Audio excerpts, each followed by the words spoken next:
mudah-mudahan menjadi bahan revisi makalah ya untuk memperbaiki makalah yang sudah ada malam ini gitu ya. Ketika kita bicara tipologi ya, hadis mukhtalif ya, atau klasifikasi hadis mukhtalif, maka kita bisa membuat beberapa klasifikasi gitu.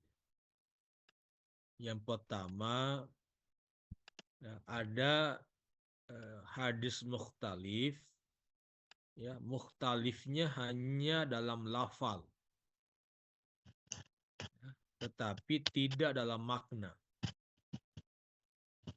ya. Jadi mukhtalif dalam lafal tidak dalam makna adalah dua hadis yang berbeda redaksinya tetapi maknanya tetap bisa diselaraskan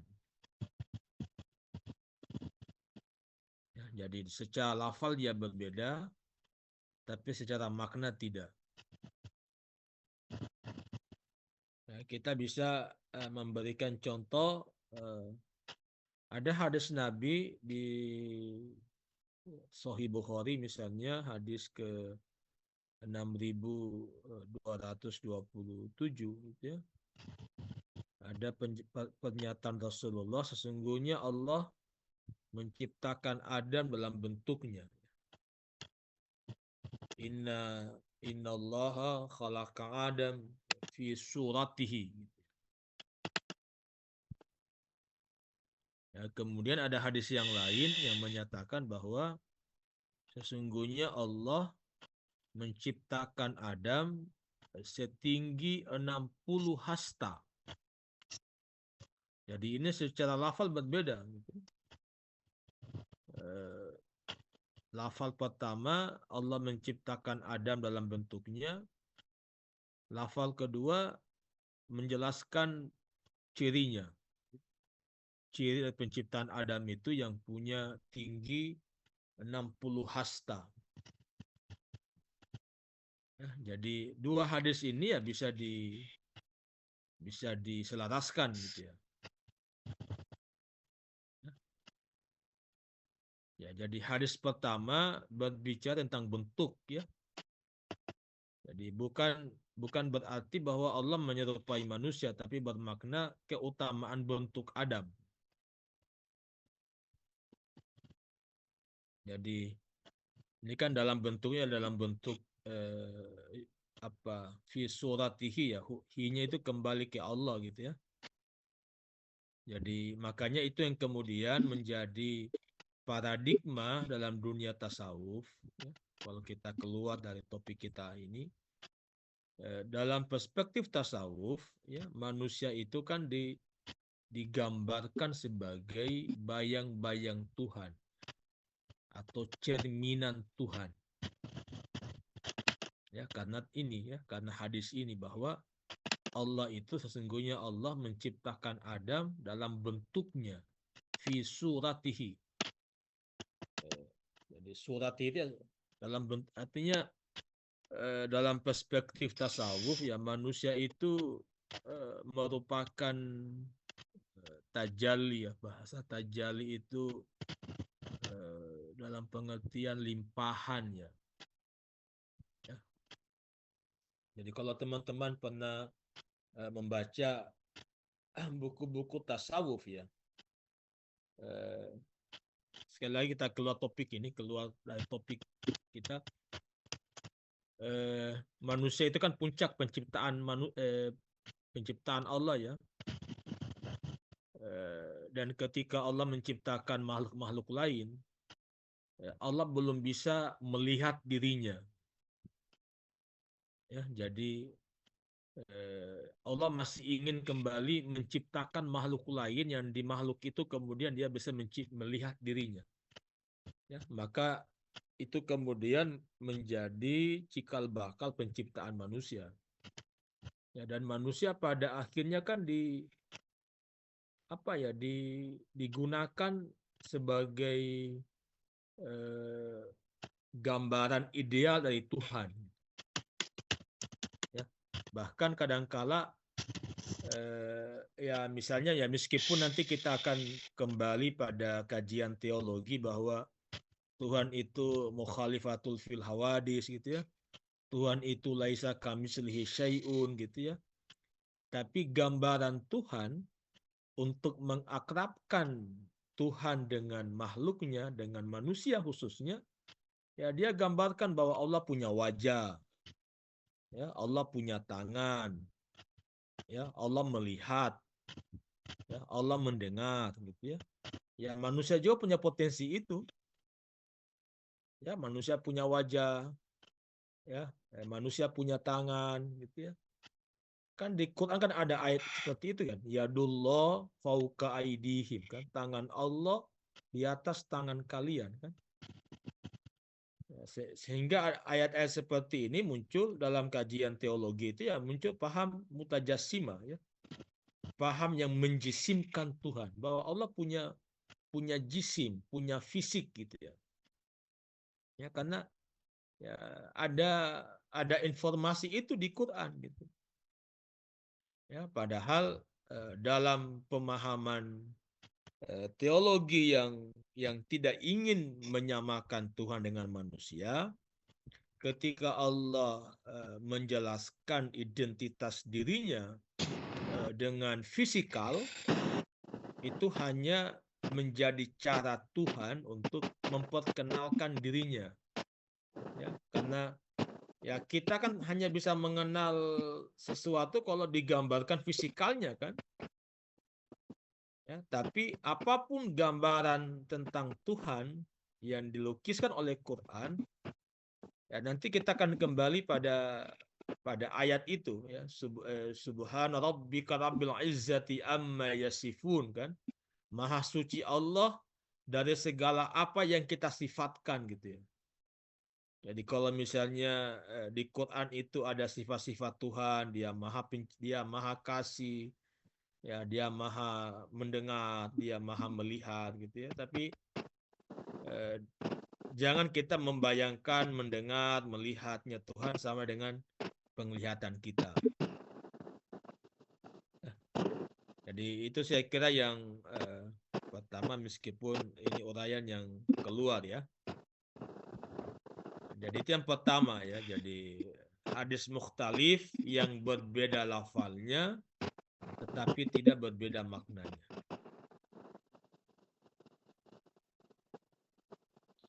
Yang kedua, ada mukhtalif karena perbedaan penetapan hukum. Ya, jadi ini dalam konteks hadis-hadis yang lahirnya secara lahiriah itu tampak bertentangan dalam menetapkan hukum syar'i. Ya, apa contohnya nanti dicari di hadis Abu Dawud, hadis 181, atau di Tirmizi, hadis 82. Nabi katakan, barang siapa yang menyentuh kemaluannya, maka hendaklah ia berwudu. Ya, jadi di antara objek atau di antara hal yang membatalkan wudu itu menyentuh kemaluan gitu ya. Nah, ada hadis kedua yang menyatakan bahwa sesungguhnya ya, jadi sesungguhnya kemaluan itu kata Allah hanyalah bagian dari tubuhmu. Ini kan sudah apa ya? Sudah berbeda. Satu, informasi yang berkaitan dengan hukum memegang kemaluan kita. Nah, di hadis yang kedua tadi itu dia hanya menggambarkan bahwa ya kemaluan itu bagian dari tubuh kita. Ya, jadi ini dua hadis yang tampak bertentangan antara wajibnya berwudu ketika menyentuh kemaluan dan tidak mewajibkannya wudu karena menjadi bagian dari tubuh kita.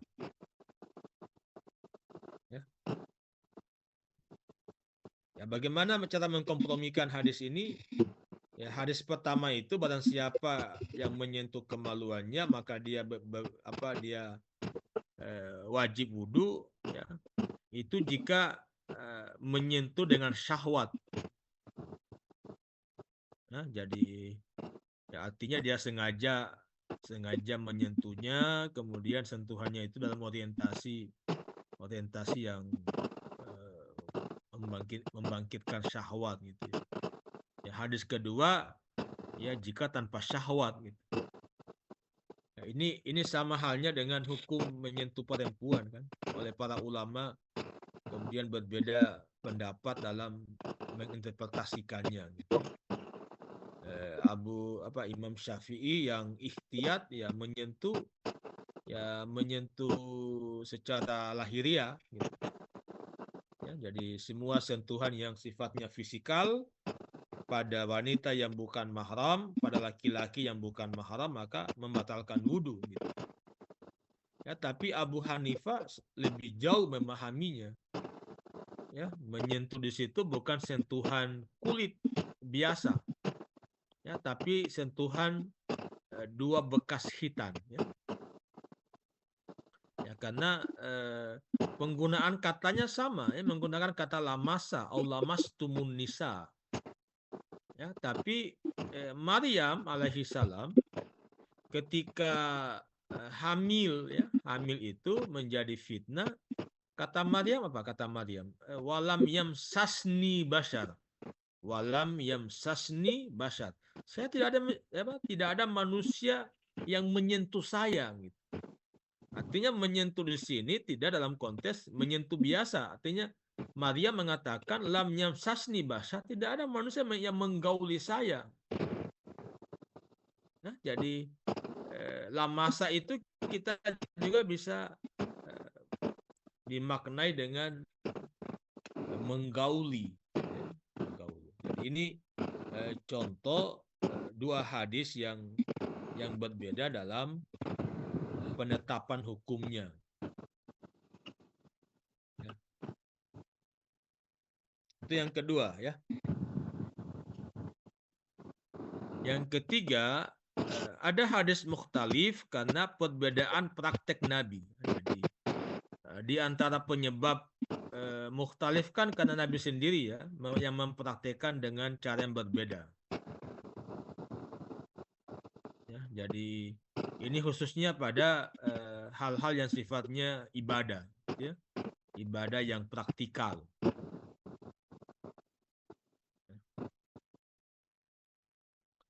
Misalnya ada hadis Nabi yang menginformasikan bahwa Nabi mengangkat tangan ketika takbiratul ihram. Ya, di hadis kedua Nabi katakan Nabi tidak mengangkat tangan selain pada awal sholat. Ya. Jadi tadi hadis pertama bahwa Nabi mengangkat tangan ketika takbiratul ihram. Ya, di hadis kedua bahwa Nabi tidak mengangkat tangan selain pada awal sholat. Ya, awal sholat itu takbiratul ihram juga. Gitu. Ya. Jadi hadis ini bisa dikompromikan ya dengan memahami bahwa kedua cara adalah sunnah yang berbeda. Ya, dan Nabi melakukan keduanya di waktu yang berbeda. Jadi ini yang ketiga mukhtalif karena perbedaan praktek Nabi gitu ya. Yang keempat ada mukhtalif karena kontradiksi berbeda antara perintah dan larangan. Jadi ada hadis Nabi yang ya satu memerintahkan, satu melarang gitu. Ya, misalnya hadis Abu Dawud, hadis ke-652, berbedalah dengan Yahudi, ya, sholatlah dengan memakai sendal. Jadi karena orang Yahudi sholat tidak pakai sendal, maka supaya kita berbeda dengan Yahudi, ya kita sholat dengan menggunakan sendal. Ya. Nah, di hadis kedua, Nabi mengatakan bahwa Nabi sholat, ada informasi Nabi sholat tanpa memakai sendal. Jadi satu sisi kita ingin menyelisihi amalan Yahudi dalam ibadah, Jika Yahudi menggunakan sendal, ya, tidak menggunakan sendal, maka kita menggunakan sendal gitu. Tapi di hadis yang lain Nabi mengatakan, ya, yang menjelaskan Nabi sholat tidak memakai sendal gitu.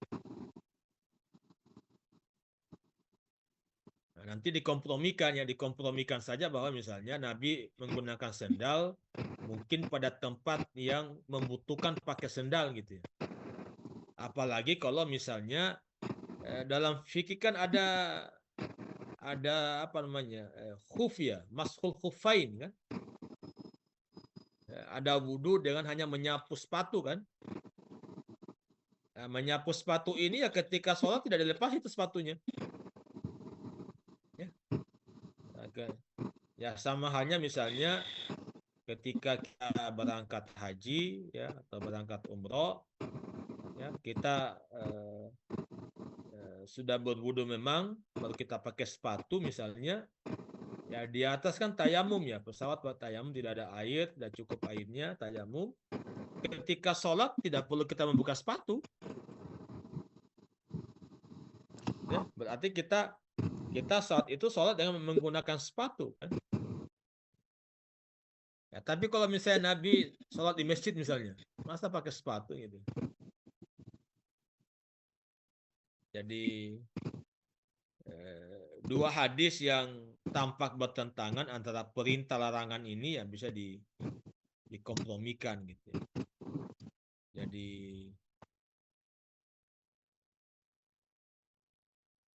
di tempat terbuka ya kita bisa menggunakan sendal gitu ya. Tapi kalau di tempat yang bersih ya masjid misalnya tidak perlu gitu.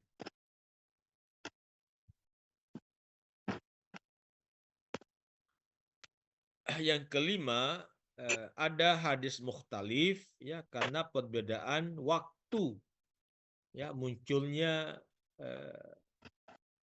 hukum ya sesuatu ya ini saya kira yang kalau ini nanti perlakuannya nasi mansu nanti ya nasi mansu ya jadi hadis mukhtalif karena perbedaan waktu dalam menentukan hukum sesuatu ya contoh yang sering saya berikan ya tentang ziarah kubur itu. Jadi Nabi katakan janganlah kalian ziarah kubur itu larangan yang hukum di awal gitu ya. Ya, kemudian muncul hadis berikutnya aku dahulu melarang kalian ziarah kubur sekarang berziarahlah. Ya, jadi hadis ini disampaikan dalam dua waktu yang berbeda. Ya, kalau dua waktu berbeda maka berarti ada pembatalan hukum ya. Ada mansu ya pada hukum sebelumnya.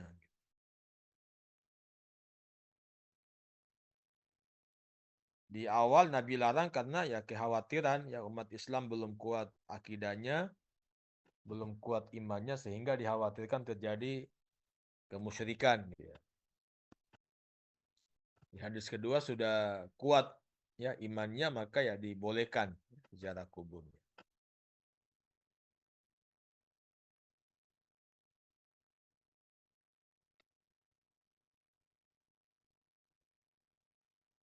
Ya, saya kira itu ya 5 klasifikasi yang kita bisa temukan dan mungkin kalau ada hal yang bisa dikembangkan ya kalau misalnya ada bacaan lain ditambahkan gitu ya. Dari uraian-uraian tadi itu maka kita bisa menyimpulkan bahwa klasifikasi hadis mukhtalif ya dapat membantu kita dalam memahami perbedaan ya hadis ya antara ya perbedaan lahiriah yang sebenarnya yang pada prinsipnya tidak kontradiktif secara substansi gitu ya. Ya nanti metode-metode yang nanti kita akan diskusikan sebentar ini ya tentang al-jam'u ya kemudian nanti at-tarji ya kemudian an-nasi wal mansu ya itu merupakan cara-cara yang ditawarkan oleh para ulama ya dalam menyelesaikan hadis-hadis yang mukhtalif ini. Oke, saya kira mungkin itu untuk makalah pertama tentang klasifikasi hadis mukhtalif. Kalau ada yang mau didiskusikan, silakan saya berikan kesempatan pada teman-teman.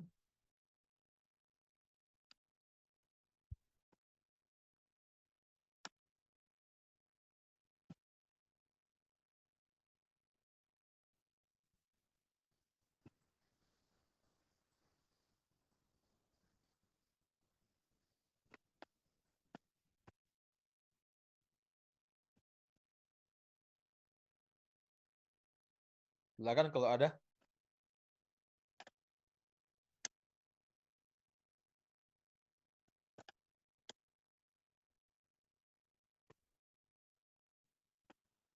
Bagus, Ustadz saya.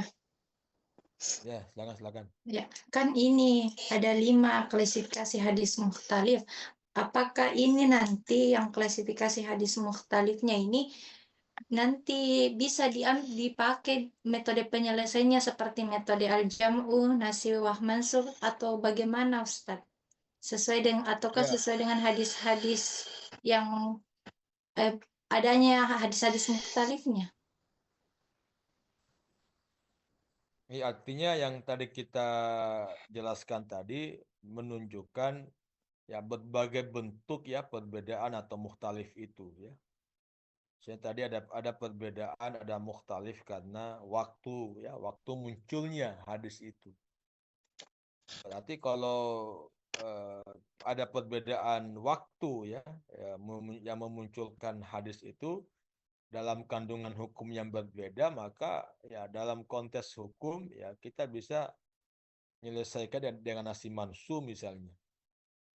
Ya, jadi semua hadis-hadis mukhtalif kan nanti cara penyelesaiannya kan kembali ke tiga metode itu kan, apakah al-jam'u, apakah at-tarji ya, apakah an-nasi wal mansu gitu ya.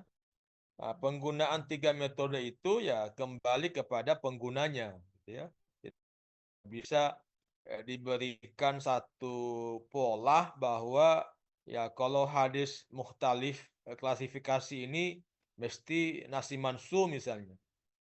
Ya, sama dengan tadi kan, sama dengan hadis mukhtalif karena waktu misalnya. Ya, tidak serta-merta hadis tentang ziarah kubur itu kita langsung menggunakan nasi mansu gitu. Ya, mungkin sebagian yang lain akan menggunakan nasi mansu ya. Bahwa hadis yang melarang sudah dihapus kan. Nah, persoalannya bagaimana muncul misalnya realitas yang sama dengan realitas munculnya hadis pertama itu. Ya, ketika orang ziarah kubur di masa modern tapi orientasinya kemusyrikan misalnya. Ya, kalau orang yang sudah mengimplementasikan nasi mansu maka tidak ada alasan dia untuk melarang. Ya, melarang pada mereka yang ziarah kubur karena apa dengan motivasi kemusyrikan karena tidak lagi hadisnya kan melarang itu. Ya, karena dia sudah menganggap itu yang melarang sudah dihapus kan. Sudah dihapus ya. Makanya kalau saya pribadi ya lebih cocoknya tetap al-jam'u saja, dikompromikan saja.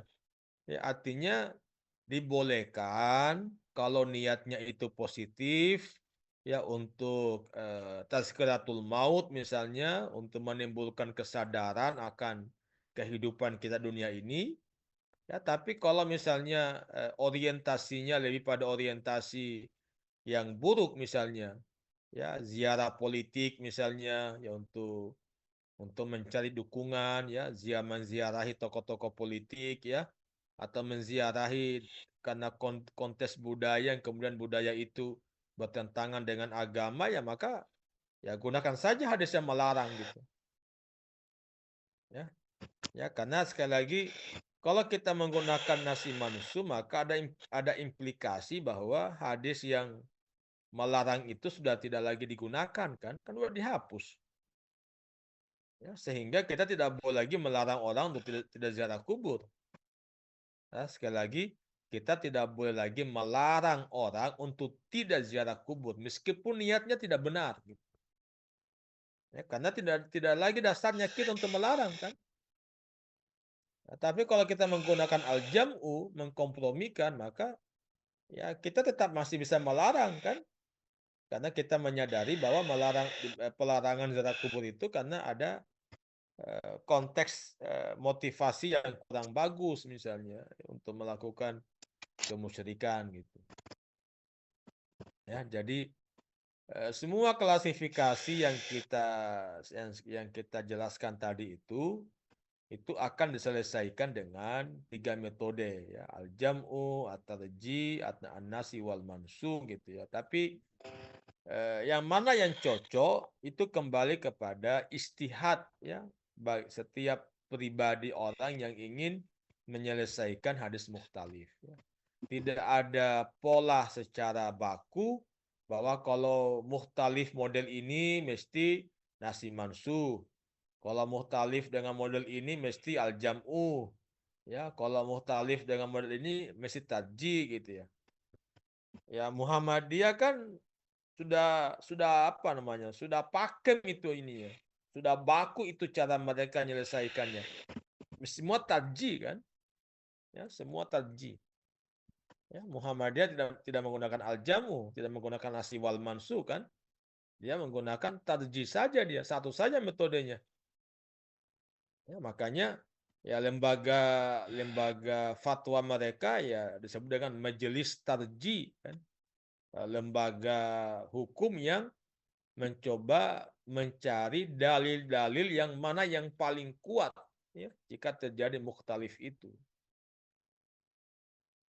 Ya.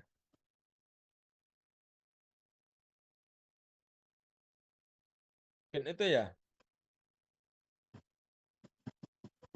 Ya, Ustaz. Silakan kalau masih ada yang lain. Terima kasih.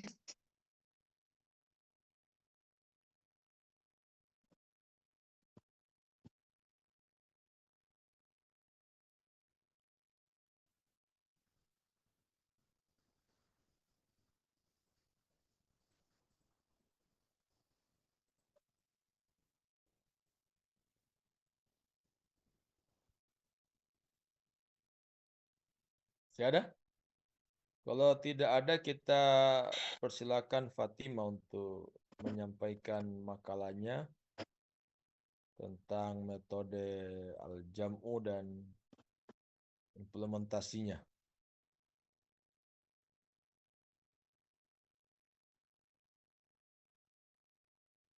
Nanti makalah berikutnya tentang tarji, tentang nasi wal mansukh. Dan nanti pembahasannya ya langsung saja pada topik intinya. Ya, apa itu tarji misalnya, ya bagaimana syarat-syaratnya misalnya dan seterusnya gitu ya. Jadi tidak usah lagi mengulangi pembahasan yang sudah kita pahami gitu ya. Misalnya pengertian mukhtaliful hadis, ya tidak usah lagi itu. Udah tuntas itu ya. Kita fokus pada variabel kuncinya ya, atau fokus utamanya tentang metode ya, metode al-jam'u kalau Fatima, atau metode tarjih atau metode nasi wal mansukh gitu. Oke, silakan Fatima.